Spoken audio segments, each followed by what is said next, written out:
Young Justice Season 3, ooh-wee! NERDSoul.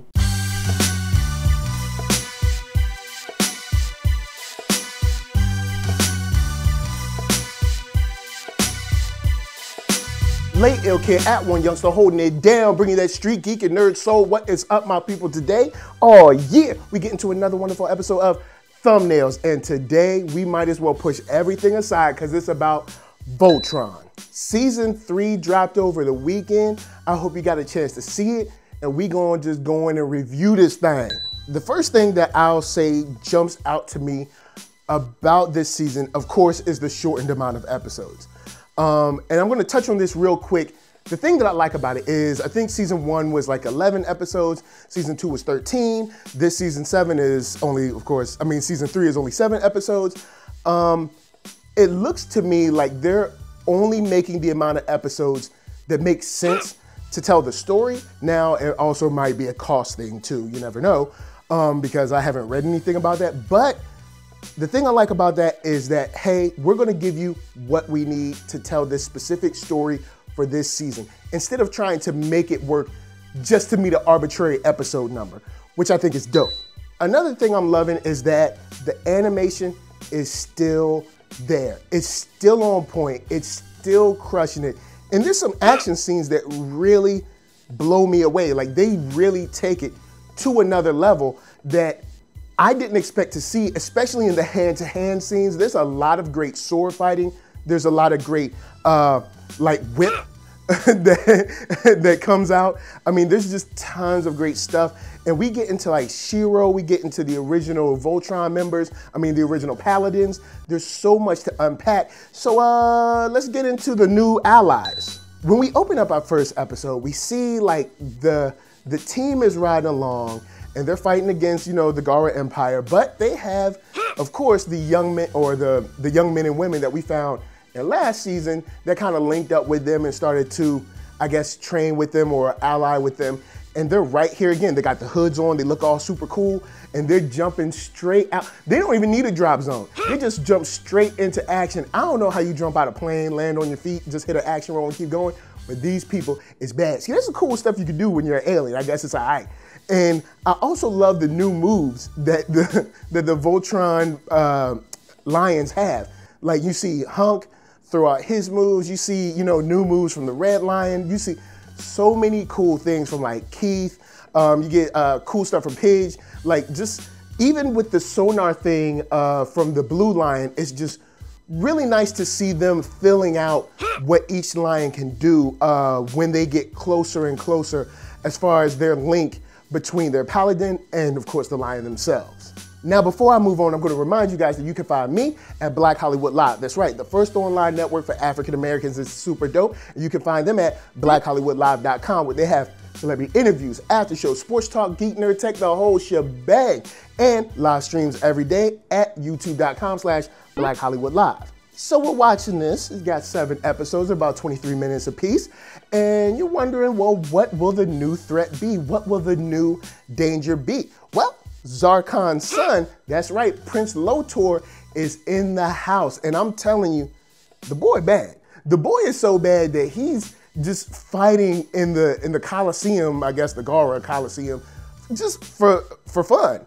And the guy has got some skills. Even when they're talking about planning a coup on him, dude's like, well, what you got? Come on down here and show me. He handily beats everyone that he's up against. And you can kind of see that he's not only great with the hand-to-hand, but he's also a very great tactician when it comes to the battlefield. When he's out in space in a ship, you cannot stop him. And speaking of that ship, man, I love the way it moves, the separate arms and how it spins and how it can thrust and change directions. I need one of those, man. That joint is like a TIE fighter, but with just better handling. But, all that aside, the guy is a very important and a very key person in this season, because you're gonna see that there's a bit of trouble in paradise. And when I'm talking about that trouble in paradise, I'm talking about him and the establishment of the Gara Empire. They don't seem to be getting along. And it seems like they're probably gonna end up coming to a head and probably tearing each other apart. And the thing that I love about this is that you have a sort of a third party, because usually you get a show or a movie and it's a bad guy versus a good guy and that's all you get. But I would really love to see a show that has a third party involved that's completely free from, I guess you could say, either side's ideologies or their motives. They have their own axe to grind with each side.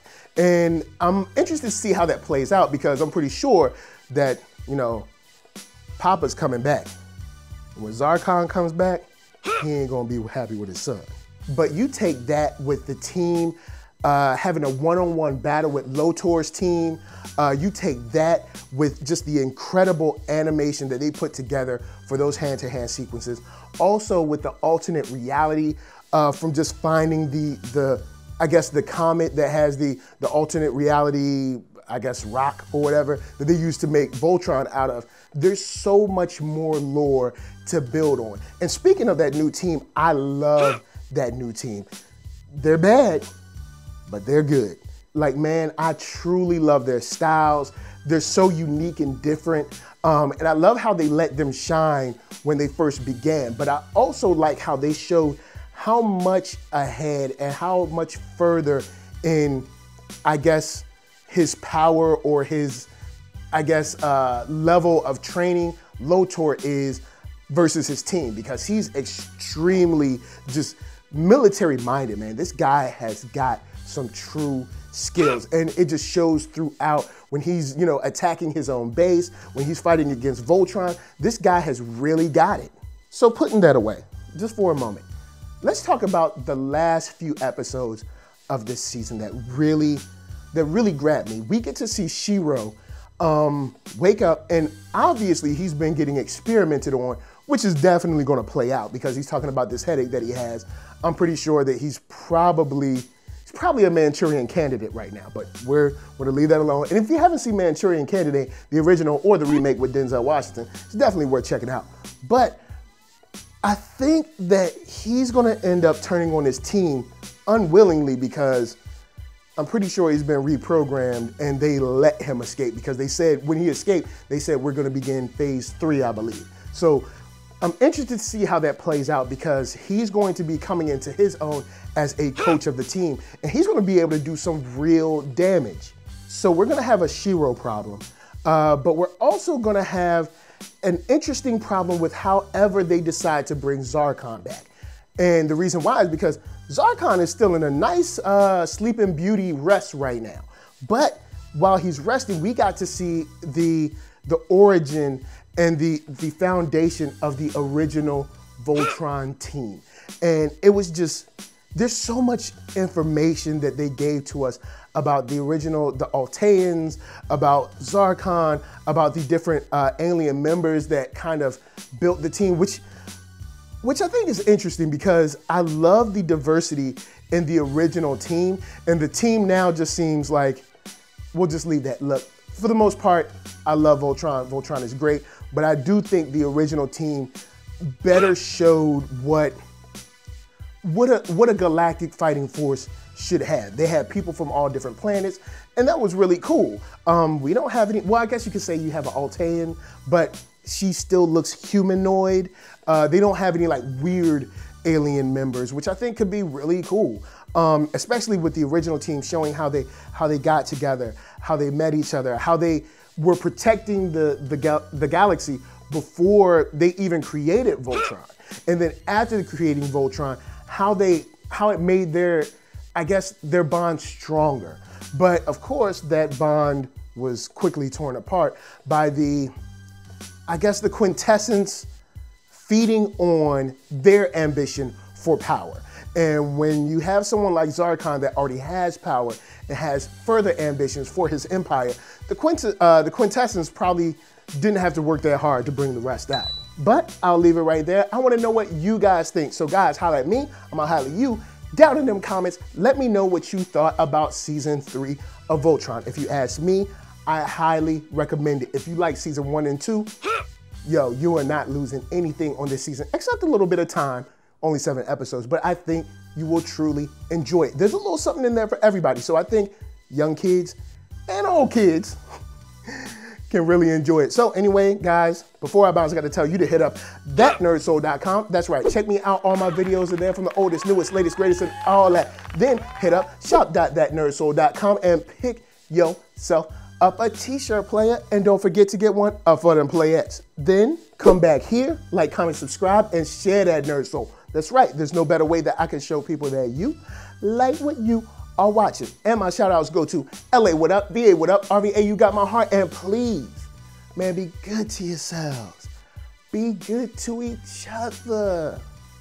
And look, if you have a huge animal coming your way and you got a sword, yo, just whip it a little bit. Just whip that sword. Whip it on him. Just like that. Just whip it on him. I'm out of here. Peace.